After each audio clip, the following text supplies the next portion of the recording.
ఎగువ రాష్ట్రాలు ఏపీలో కురుస్తున్న వర్షాలతో గోదావరికి వరద ప్రవాహం పెరిగింది. శబరి, సీలేరు ఉపనదులు, ఏజెన్సీలోని వాగుల నుంచి వరద నీరు భారీగా వచ్చి గోదావరిలోకి చేరుతోంది. ప్రస్తుతం గండిపోచమ్మ ఆలయ గర్భగుడిలోకి వరద నీరు చేరింది. దీంతో ఆలయంలో దర్శనాలను నిలిపివేశారు అధికారులు.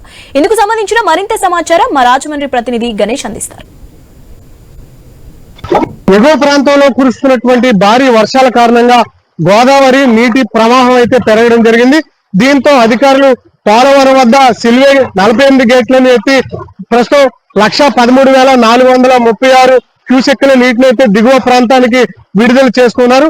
దీంతో ధవళేశ్వరం బ్యారేజ్ నుంచి 99,000 క్యూసెక్కుల నీటిని 37 గేట్లు ఎత్తి దిగువ ప్రాంతానికి విడుదల చేస్తున్నారు. దాంతో పాటుగానే తూర్పు డెల్టాకు 3,900 క్యూసెక్కులు, మధ్య డెల్టాకు 2,450 క్యూసెక్కులు, అదేవిధంగా పశ్చిమ డెల్టాకు 5,800 క్యూసెక్కుల నీటిని అయితే రైతాంగానికి ఉపయోగపడే విధంగా ప్రస్తుతానికి అయితే ఈ గోదావరి ఏదైతే ప్రవాహం వస్తుందో వాటిని అయితే పంపిస్తున్నటువంటి కాలువల ద్వారా పరిస్థితి కనిపిస్తుంది.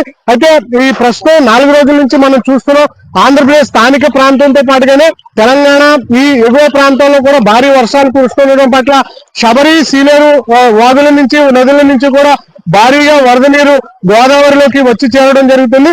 దీనికి తోడు రంపచోడవరం, చింతూరు, ఈ అల్లూరు జిల్లాలో ఉన్నటువంటి ఏజెన్సీ ప్రాంతాల నుంచి వస్తున్నటువంటి వాగులు, వంకల నుంచి వరద నీరు పెరగడంతో గోదావరి నీటి మట్టం ప్రస్తుతం తాత్కాలికంగా పెరగడం జరిగింది. ప్రస్తుతం మనం చూడొచ్చు గోదావరి ప్రవాహం అయితే పెరుగుతూ ఉంది. అదేవిధంగా మనం చూస్తే సాధారణంగా గోదావరికి మొదటి ప్రమాద హెచ్చరిక జారీ చేయాలంటే దాదాపు 9 లక్షల క్యూసెక్కుల పైగా వరద నీరు గోదావరికి రావాల్సి ఉంటుంది. ప్రస్తుతానికి 1,00,000 క్యూసెక్కుల నీరు వరద నీరు వస్తుండడంతో ఇది సాధారణంగా వరదగానే అధికారులు చెప్తున్నారు.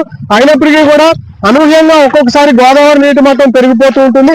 అందువల్ల దిగువ ప్రాంతంలో గోదావరి పరివాహక ప్రాంతంలో ఉన్నటువంటి ప్రజలందరినీ కూడా ఎప్పటికప్పుడు స్థానికంగా ఈ అంబేద్కర్ కోనసీమ జిల్లా కావచ్చు, తూర్పు గోదావరి జిల్లా కావచ్చు, అటు ఏలూరు, పశ్చిమ గోదావరి జిల్లాలో ఈ పోలవరం, అదేవిధంగా కొవ్వూరు, రాజమండ్రి ఈ పరిసర ప్రాంతాల్లో ఉన్నటువంటి ప్రజలందరినీ కూడా అలర్ట్ చేస్తున్నటువంటి సిచ్యువేషన్ కనిపిస్తుంది. ముఖ్యంగా మనం చూస్తే గోదావరి వచ్చిన ప్రతిసారి కూడా గండిపోచమ్మ ఆలయం మీద తొలుత ఎఫెక్ట్ కనిపిస్తుంది. గండిపోచమ్మ ఆలయం ప్రస్తుతం నీటి వేగం పెరగడంతో ఆలయ గర్భగుడిలోకి వరద నీరు వచ్చి చేరడం జరిగింది. దీంతో గండిపోచమ్మ ఆలయం యొక్క ఏదైతే దర్శనాలు నిలిపివేయాలి చేశారు. నైవేద్యం పెట్టిన తర్వాత ఆలయంలో ఉన్నటువంటి ఉండీలన్నీ లెక్కించి ప్రస్తుతానికైతే దర్శనాన్ని నిలిపివేయాలి చేయడం జరిగింది. వరద నీరు తగ్గితే తిరిగి మళ్ళీ దర్శనానికి అనుమతిస్తారు. ఈ గోదావరి ప్రవాహం పెరగడం వల్ల ప్రస్తుతానికి పాపికొండల విహారయాత్రకు సంబంధించినటువంటి బ్రేక్ ఇచ్చారు. గోదావరి పెరుగుదల తర్వాత అంటే పెరుగుదల నేపథ్యంలో 4 రోజుల నుంచి కూడా పాపికొండల యొక్క టూరిజం ని నిలిపివేశారు.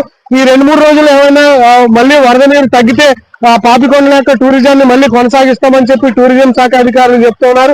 ప్రస్తుతానికైతే గోదావరికి అయితే ఈ నీటి ప్రవాహం అయితే కొనసాగుతుంది.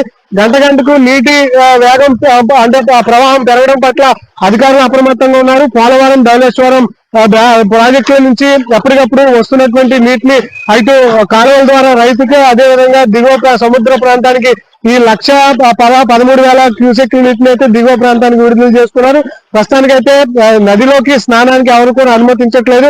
గోదావరి నీటి ప్రవాహం పెరగడం వల్ల స్నానానికి ఎవరు కూడా అత్యుత్సాహంతో దిగవద్దు. నదీ ప్రవాహంలో ఉన్న అంటే ప్రాంతాల్లో ఉన్నటువంటి ప్రజలు జాగ్రత్తలు పాటించాలని చెప్పి చెప్తున్నారు. ప్రస్తుతానికి రాష్ట్రంలో వర్షాభావ పరిస్థితులు కనిపిస్తున్నాయి కాబట్టి ఈ 2-3 రోజులు కూడా గోదావరి నీటి ప్రవాహం పెరిగే అవకాశం కనిపిస్తుంది. అప్పటి వరకు కూడా ప్రజలైతే అప్రమత్తంగా ఉండాల్సినటువంటి పరిస్థితులు ఈ గోదావరి పరివాహక ప్రాంతంలో కనిపిస్తున్నాయి. ఎవరైనా బాలుతో గణేష్ ఐ న్యూస్, గోదావరి పరివాహక ప్రాంతం నుంచి తూర్పు గోదావరి.